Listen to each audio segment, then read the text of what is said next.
ببین یه لحظه هر جایی که هستی فقط 30 ثانیه گوش بده. ببین همینا رو میبینی، همین یه ذره بار شده 1,881,000. بابا بس دیگه، حالمون داره به هم میخوره. کاله لعنتی چه گوهی داری میخوری؟ چه گوهی داری میخوری؟ چرا این ماستمون سیر که هیچ تغییری نداره توش شده 69,000 تومن؟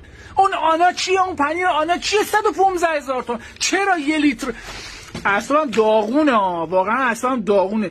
یه دونه شیر چه خبرتونه؟ چه خبرتونه واقعا؟ چرا هر کدوم این مزخرفات داره میاد هر دفعه 2,000 تومن 3,000 تومن 5,000 تومن داره گرون میشه؟ 1,800 چیه آخه؟ من پول اینو دادم.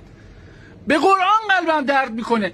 جان عزیزتون، تو رو ناموستون 1 ماه، فقط 1 ماه به حرف من کمترین گوش بدید. از این برند آشغال نخرید، با خاک یکسان. ببین سوختشو من مغازه‌دار میخوام بدم، اب نداره، بذار بدم.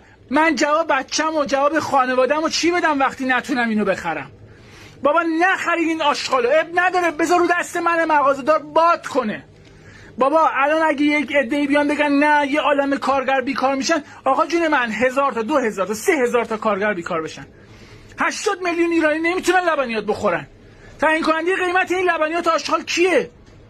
با من فاتحه بخونم به این شیرکاکو. این چه گوهیه که 40,000 تومن 40,000 تومن پول چی بدی؟ یه قلوب ان زدین به همه چی. بس دیگه، نخر، تو رو جان عزیزت نخر.